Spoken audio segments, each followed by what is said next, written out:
하나님 말씀 열왕기상 18장 30절에서 46절까지입니다. 함께 봉독합니다. 꽤 길어요. 엘리야가 모든 백성을 향하여 이르되 내게로 가까이 오라. 백성이 다 그에게 가까이 가매 그가 무너진 여호와의 제단을 수축하되 야곱의 아들들의 지파의 수요를 따라 엘리야가 돌 12개를 취하니 이 야곱은 옛적에 여호와의 말씀이 임하여 이르시기를 네 이름을 이스라엘이라 하리라 하신 자더라. 그가 여호와의 이름을 의지하여 그 돌로 제단을 쌓고 제단을 돌아가며 곡식 종자 2쌀을 둘 만한 도랑을 만들고 또 나무를 버리고 송아지의 각을 떠서 나무 위에 놓고 이르되 통넷에 물을 채워다가 번제물과 나무 위에 부으라 하고 또 이르되 다시 그리하라 하여 다시 그리하니 또 이르되 세 번째로 그리하라 하여 세 번째로 그리하니 물이 제단으로 두루 흐르고 도랑에도 물이 가득 찼더라.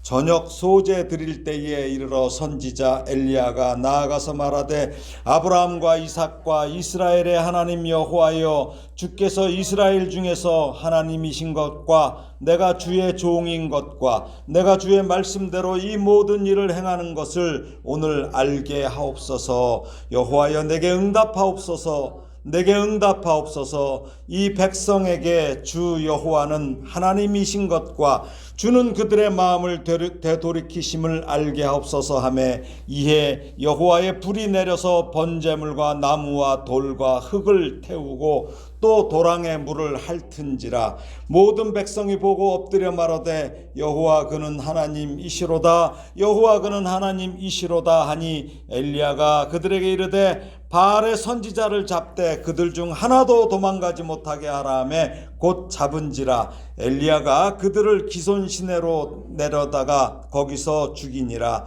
엘리야가 아합에게 이르되 올라가서 먹고 마시소서. 큰 빗소리가 있나이다.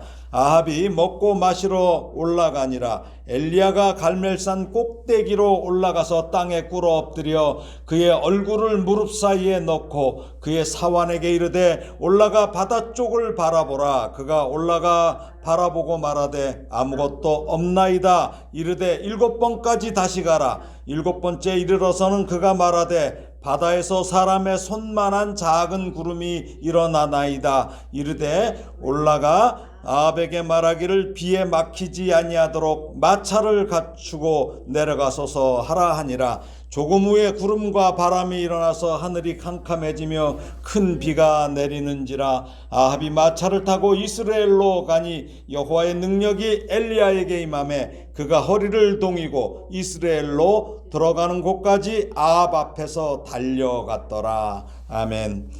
오늘 본문은 3년 6개월 동안의 긴 가뭄을 하나님께서 멈춰주시는 내용입니다.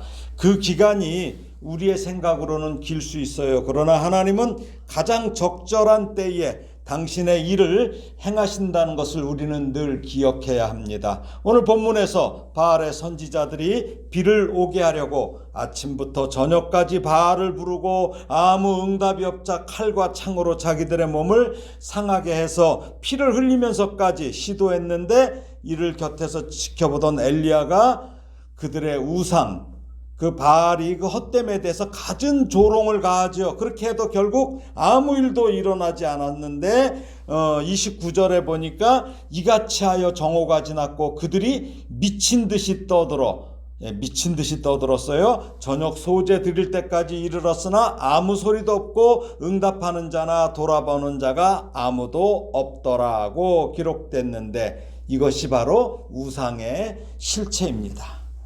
그리고 이제 오늘은 엘리야가 하나님께 제사를 드립니다. 하나님은 이 제사를 통하여 아합과 이스라엘 백성들에게 참 하나님, 참 신이 누구인지 강력한 시청각 교육을 시키심으로 다시 그들이 회개하고 하나님께로 돌아올 기회를 베푸시는 거예요. 이게 기회를 베푸시는 것입니다. 우리들 같으면 어땠을까요? 이토록 배신을 물 마시듯 하는 자들에게 긍휼을 베풀 수 있을까요? 저는 성경을 읽을 때마다 우리가 무엇이기에 하나님께서는 이토록 노하기를 더디하시는지, 하나님의 이런 모습에 송구할 따름입니다. 30절에서 40절까지예요. 길어요. 읽어보겠습니다. 엘리야가 모든 백성을 향하여 이르되 내게로 가까이 오라. 백성이 다 그에게 가까이 가매 그가 무너진 여호와의 제단을 수축하되 야곱의 아들들의 지파의 수요를 따라 엘리야가 돌 12개를 취하니 이 야곱은 옛적에 여호와의 말씀이 임하여 이르시기를 내 이름을 이스라엘이라 하리라 하신 자더라. 그가 여호와의 이름을 의지하여 그 돌로 제단을 쌓고 제단을 돌아가며 곡식 종자 두 수알을 둘만한 도랑을 만들고 또 나무를 버리고 송아지에 각을 떠서 나무 위에 놓고 이르되 통 넷에 물을 채워다가 번제물과 나무 위에 부으라 하고 또 이르되 다시 그리하라 하여 다시 그리하니 또 이르되 세 번째로 그리하라 하여 세 번째로 그리하니 물이 제단으로 두루 흐르고 도랑에도 물이 가득 찼더라. 저녁 소제 드릴 때에 이르러 선지자 엘리야가 나아가서 말하되 아브라함과 이삭과 이스라엘의 하나님 여호와여 주께서 이스라엘 중에서 하나님이신 것과 내가 주의 종인 것과 내가 주의 말씀대로 이 모든 일을 행하는 것을 오늘 알게 하옵소서. 여호와여 내게 응답하옵소서. 내게 응답하옵소서. 이 백성에게 주 여호와는 하나님이신 것과 주는 그들의 마음을 되돌이키심을 알게 하옵소서 하며 이에 여호와의 불이 내려서 번제물과 나무와 돌과 흙을 태우고 또 도랑에 물을 핥은지라. 모든 백성이 보고 엎드려 말하되 여호와 그는 하나님이시로다. 여호와 그는 하나님이시로다 하니 엘리야가 그들에게 이르되 바알의 선지자를 잡되 그들 중 하나도 도망하지 못하게 하라 하며 곧 잡은지라. 엘리야가 그들을 기손 시내로 내려다가 거기서 죽이니라. 여호와 하나님과 바알 사이에서 머뭇하던 백성들은 아침부터 저녁까지 그토록 비를 내려달라고 온종일 뛰고 미친 듯이 뛰고 소리 지르고 칼과 창으로 자해하며 피를 흘리기까지 그 바알을 부르짖어도 아무 응답이 없는 바알은 가짜라는 생각을 했을 거예요. 이거 가짜구나. 사실은 지혜로운 사람은 3년 6개월이나 안 왔으면 벌써 알았어야죠. 3년 6개월이나 안 왔으면은. 이제 엘리야는 백성들을 모읍니다. 그리고 먼저 무너진 여호와의 단을 수축합니다. 아마 이 제단은 예루살렘의 솔로몬 성전이 세워지기 이전까지 그 잠정적으로 허락되었던 그 산당의 제단이었을 것인데 아합에 의해서 파괴되었을 것입니다. 이처럼 엘리야가 의도적으로 무너진 제단을 수축한 그 이유는 뭐예요? 그가 소개하는 여호와 신앙이 새로운 것이 아니라 이미 그들에게 주어졌던 것을 알려주는 것이죠. 그리고 이것을 회복해야 된다는 것을 가르쳐주기 위함입니다. 그래서 엘리야는 단을 수축한 후에 이스라엘 몇 지파? 12지파를 상징하는 의미로 돌 12개를 단 주위에 세워요. 이것을 통하여 그들의 뿌리를 일깨워주는 거예요. 그래서 31절 하반절에 보니까 이 야곱은 옛적에 여호와의 말씀이 임하여 이르시기를 내 이름을 이스라엘이라 하리라 하신 자더라 라고 열왕기서 저자는 해설을 붙여요. 그러니까 그들의 정체성이 어디냐 이거죠. 너희들의 정체성이 어디냐. 지금 이 얘기를 하고 있는 거예요. 지금의 이스라엘은 모두가 야곱의 후손들이죠. 그래서 그들이 지금과 같은 이렇게 큰 민족과 나라를 이렇게 세울 수 있었던 것은 그들이 잘나서인가요? 아니죠. 하나님께서 그들의 조상 야곱에게 나타나셔서 그의 후손이 지금처럼 창대해질 것이라고 그 약속해 주셨던 그 약속을 신실하게 지켜주신 전적인 하나님의 은혜에 의한 것이었죠. 그 약속으로 야곱의 후손들이 애굽의 노예살이에서 살 때 하나님께서 건져주신 후에 엘리야가 있는 지금 이 장소까지 그들은 어때요? 숱하게도 정말 이루 말로 할 수 없을 만큼 하나님을 거역했잖아요. 그렇게 거역했지만 그럼에도 불구하고 하나님은 야곱에게 하셨던 그 언약을 신실하게 지키신 것이죠. 그랬으나 이러한 하나님을 의도적으로 버렸던 이 이스라엘에 대해서 지금 엘리야는 이스라엘 12지파를 상징하는 이 12개의 돌을 단 주위에 세우면서 그 신실하신 하나님께 돌아오라, 돌아오라, 니네들 뿌리가 어딘데 이러고 있냐 하면서 그 메시지를 전하는 것입니다. 엘리야가 제단 위에 있는 제물과 나무에 물을 엄청 많이 붓도록 해요. 이 가뭄에 많은 양의 물을 붓도록 한 것은 물에 흠뻑 젖은 나무, 또 그 제물, 이게 약한 불로는 어때요? 안 탈 거죠? 물에 다 젖었으니까. 그러므로 하나님의 이 초자연적인 능력으로 불에 타게 되는 모습을 보여주려고 그러는 거예요. 시청각 교육시키려고.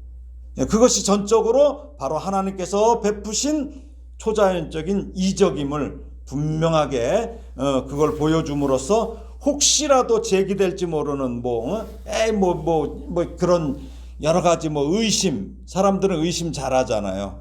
이런 문제를 철저히 방지하기 위함이었어요. 그러면서 엘리야는 뭐라고 그래요? 36절에서 아브라함과 이삭과 이스라엘의 하나님 여호와여라고 기도하죠. 이 기도는 왜 그래요? 12개의 돌을 세운 것처럼 이스라엘이란 이 나라는 여호와께서 그들의 조상에게 세우신 언약을 떠나서는 생각할 수가 없는 나라라는 거죠. 그 동시에 그 언약이 그들의 배신에도 불구하고 여호와의 신실하심을 근거로 존재하기 때문이에요. 그래서 엘리야는 이 언약의 하나님께 뭐라고 그럽니까? 37절에서 주께서 이스라엘 중에서 하나님이신 것과 내가 주의 종인 것과 내가 주의 말씀대로 이 모든 일을 행하는 것을 오늘 알게 하옵소서, 이렇게 간절히 기도해요.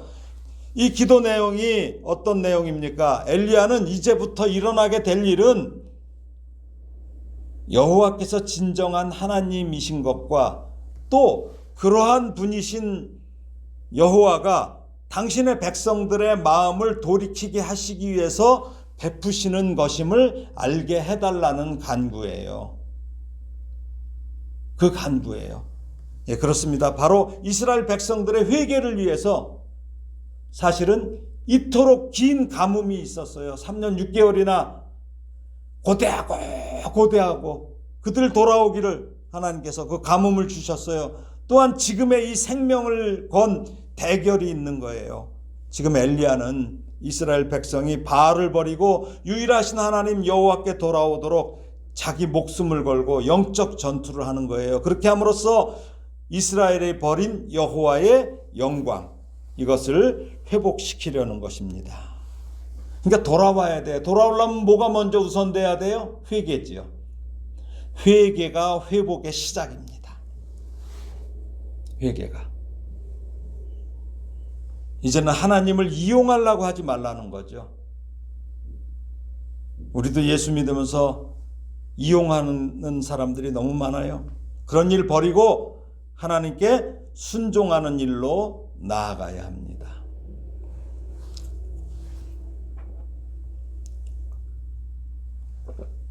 그리고 이제 마침내 하늘로부터 불이 내려오죠. 번제물과 나무는 물론 돌과 흙, 도랑의 물까지 핥어요. 핥는다는 표현이 여기 핥다, 락는 불길이 혀처럼 널렁거리며 도랑물을 증발시키는 장면을 표현한 거예요. 핥아버린다는 거예요, 불길이. 이제 엘리야가 섬기는 여호와가 참 하나님으로 증명됐는데 이는 단순히 하나님이 백성들에게 당신의 능력을 보이시려고 자랑하려고 그러시는 게 아니죠. 무엇입니까? 엘리야가 간구한 그 기도에 대한 응답이에요. 어떤 응답이에요? 이것을 본 이스라엘 백성들이 뭐라고 고백해요? 39절에 여호와 그는 하나님이시로다. 여호와 그는 하나님이시로다. 두 번이나. 사실 이들의 고백은 이들의 의지가 아니에요. 이 전능하신 하나님의 이 절대적인 권능 앞에 영적인 회복으로 인한 반응이에요. 꼭 미련한 사람들은 눈으로 봐야만 돼. 그렇죠? 눈으로 봐야만 돼요. 엘리야는 즉시 백성들에게 그동안 그들을 큰 죄악 속으로 빠뜨렸던 바알의 선지자들을 붙잡도록 명령하시죠. 그러니까 몇 명이에요, 이 사람들이? 850명이잖아요. 그럼 이 사람들을 꼼짝 못하게 붙잡으려면 하나당 한 4명이 덤벼도 얼마야? 어마어마하게 많은 인원이 거기 있었다는 얘기죠. 예, 엄청 많은 인원들이 거기에 꽉 들어차 있었던 거예요.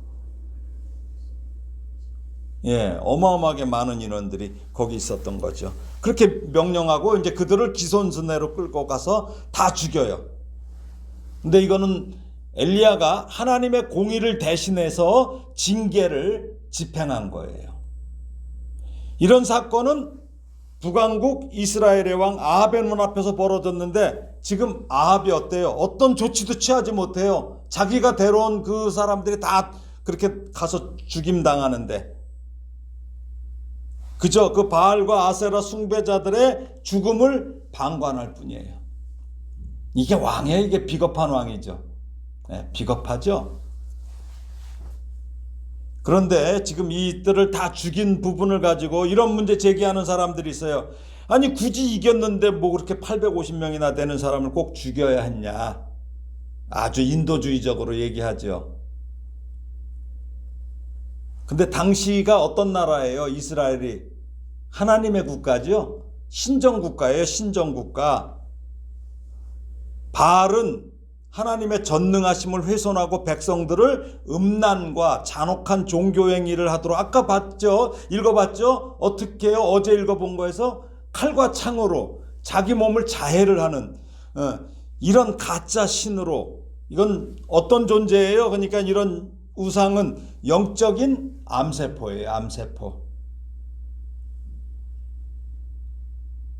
암세포 불쌍하다고 남겨두는 의사 있어요? 아이고 불쌍해 이거. 아이고 암세포 불쌍해. 암세포를 완전히 제거하는 의사를 잔혹하다고 하지 않는 것입니다. 하나님께 우상은 이런 암세포와 같은 거예요. 우리에게도 마찬가지예요. 그런데 더 심각한 문제가 무엇입니까? 그들을 구원하시고 복 주시는 하나님을 던져버리는 이런 반역 행위를 그렇게 심각한 문제로 여기지 않는다는 거예요. 그리고 그 알량한 인도주의적 자비심을 내세우려는 그 우리들의 그 영적 타락이 더 심각한 문제라는 거죠. 네? 그래서 우리는 이것을 잘 판단해야 됩니다. 우상 숭배죄는 결국 우리 육체는 언젠가는 죽어요. 그 육체의 문제 정도가 아니라 영적 죽음의 암세포임을 우리는 기억해야 됩니다. 이걸 기억하지 않으면 감상주의에 빠져요. 잘못하면.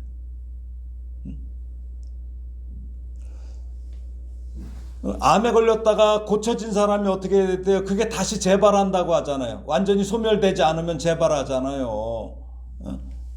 그래서 그런 영적으로 이것을 보아야 됩니다. 41절에서 46절 읽어보겠습니다. 시작. 엘리야가 아합에게 이르되 올라가서 먹고 마시소서. 큰 빗소리가 있나이다. 아합이 먹고 마시러 올라가니라. 엘리야가 갈멜산 꼭대기로 올라가서 땅에 꿇어 엎드려 그의 얼굴을 무릎 사이에 넣고 그의 사환에게 이르되 올라가 바다 쪽을 바라보라. 그가 올라가 바라보고 말하되 아무것도 없나이다. 이르되 7번까지 다시 가라.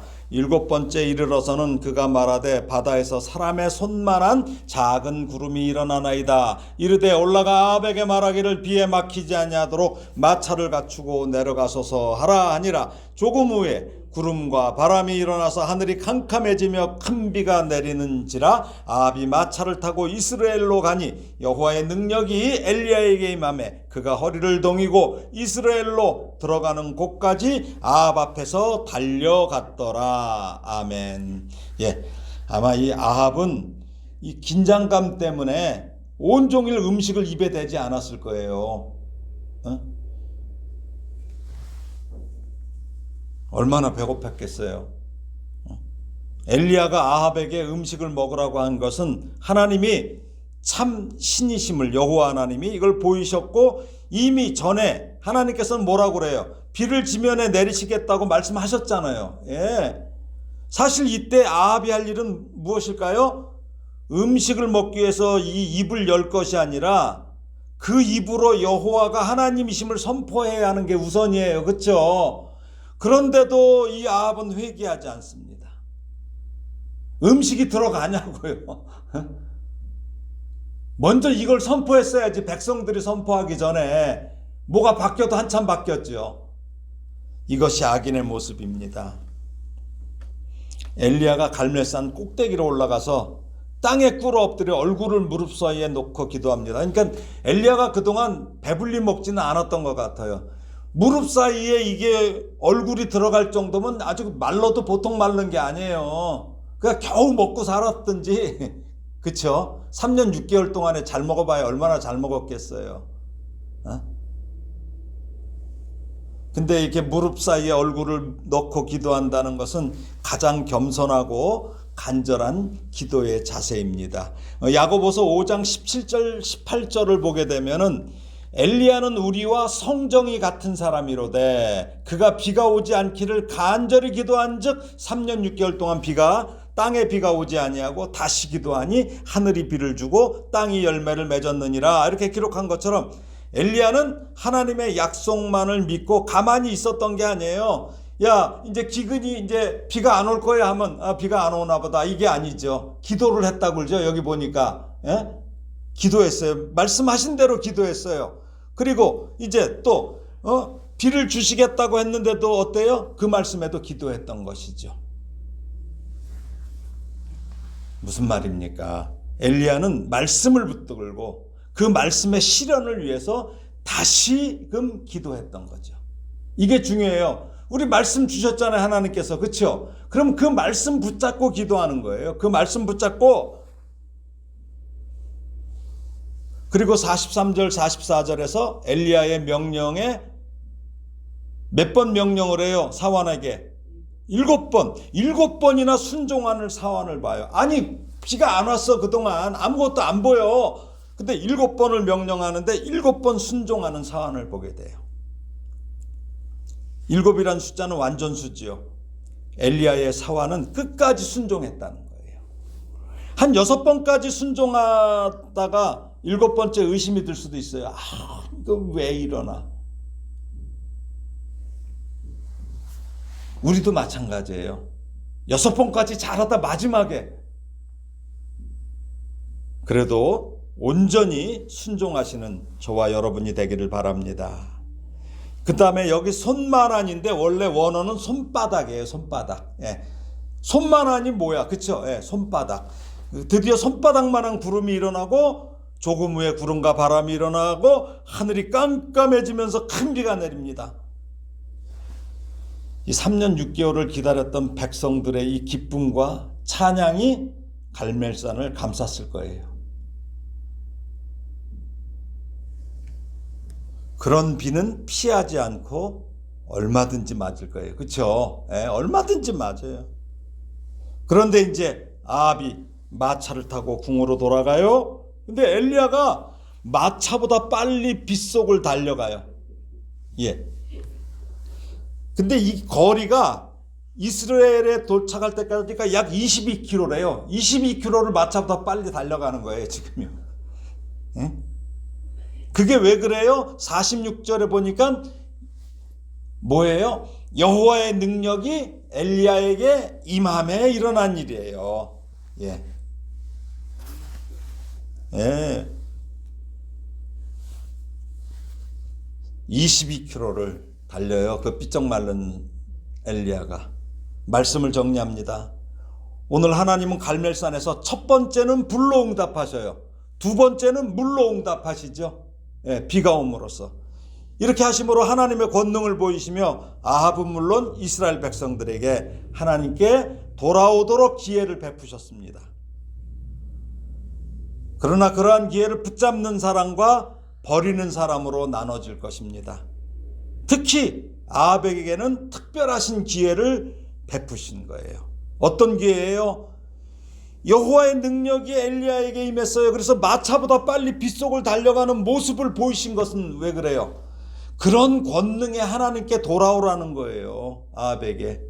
야, 너 말을 타는 것보다도 더 빨리 달리고 있지 않냐. 돌아오라는 거예요. 그렇게 돌아와서 이 이스라엘을 하나님의 법도와 율례로 다스리라는 기회를 주시기 위함이었습니다. 그런 기회가 아합뿐 아니라 우리와 우리의 국가에도 베풀어 주셔요, 하나님께서. 그렇지만 순종은 자신의 선택에 달려 있어요. 회개 아무나 해요?